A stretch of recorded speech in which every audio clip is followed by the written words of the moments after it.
আচলতে মই যেতিয়া ভিডিঅ'বোৰ দিওঁ তেতিয়া কিছুমান মানুহে কমেণ্ট কৰে যে আপুনি যে ভিডিঅ'বোৰ দিয়ে আপোনাৰ নিজৰ ল'ৰাটোক খুৱাওক। আজি আচলতে মহাশয় এজনে মোক তেনেদৰে কমেণ্ট কৰিলে। তো মই তেখেতক ক'ম যে মই মোৰ ল'ৰাটোকো খুৱাওঁ, কিন্তু কি হয় মই অকলে থাকোঁ, মোৰ ল'ৰাটো সৰু আছে, সেইকাৰণে সকলো সময়তে দেখুৱাটো মোৰ কাৰণে অকণমান দিগদাৰ হৈ পৰে। তো আজি সি স্কুল গৈছে বুলি মই ভাবিলোঁ আপোনালোকক দেখাওঁ মই কেনেকৈ বনাওঁ। তো তাৰ কাৰণে মই আলমণ্ড বাদাম, পিনাট বাদাম কেইটামান, মাখানা কেইটামান, কাজু লগতে কেইটামান কিচমিচ লৈ লৈছোঁ। এটা পাউডাৰ বনাম যিটো স্বাস্থ্যৰ কাৰণে খুবেই ভাল। আপোনালোকৰ ঘৰতো যদি সৰু ল'ৰা ছোৱালী আছে আপোনালোকে নিশ্চয় ট্ৰাই কৰিব, স্বাস্থ্যৰ কাৰণে খুবেই ভাল হয়।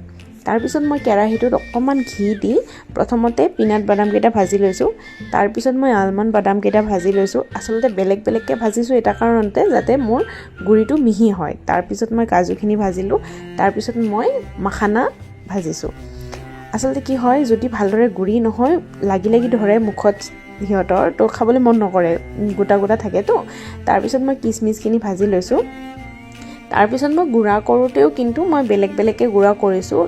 আলমণ্ড বাদামটো প্ৰথমতে লৈ লৈছোঁ কাৰণ অকণমান টান হয় ন, তো পাউডাৰটো ভাল নহয়। তাৰপিছত মই অকণমান গৰমে গুড়া কৰিলোঁ যে খুব ধুনীয়া পাউডাৰ হৈছে, যিটো মানে গাখীৰত মিহলাই দিলে খাবলৈও ভাল পাব আৰু মানে খুব ধুনীয়াও হৈছে। গোটা গোটা হৈ থাকিলে মুখত লাগে, তো মোৰ ল'ৰাই মানে ওলাই পেলাই দিয়ে। তাৰপিছত মই কাজু কিচমিচ পিনাটখিনি একেলগে কৰি দিছোঁ, সেইখিনি হৈ গৈছে বাৰু, একেলগে গুড়া হৈ গৈছে। তাৰপিছত মই মাখানাখিনি লৈছোঁ। মাখানাটো গুড়া কৰিবলৈ ইমান টান নহয়, খুবেই ধুনীয়া পাউডাৰৰ নিচিনা হৈ যায় আৰু বহুত সোনকালে হৈ যায়।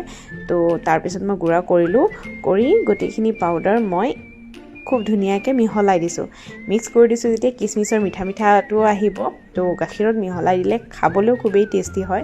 তাৰপিছত মই কাঁচৰ বৈয়াম এটাত বনাই থৈ দিলোঁ। তো এইটো 15 দিনমান খুব ধুনীয়া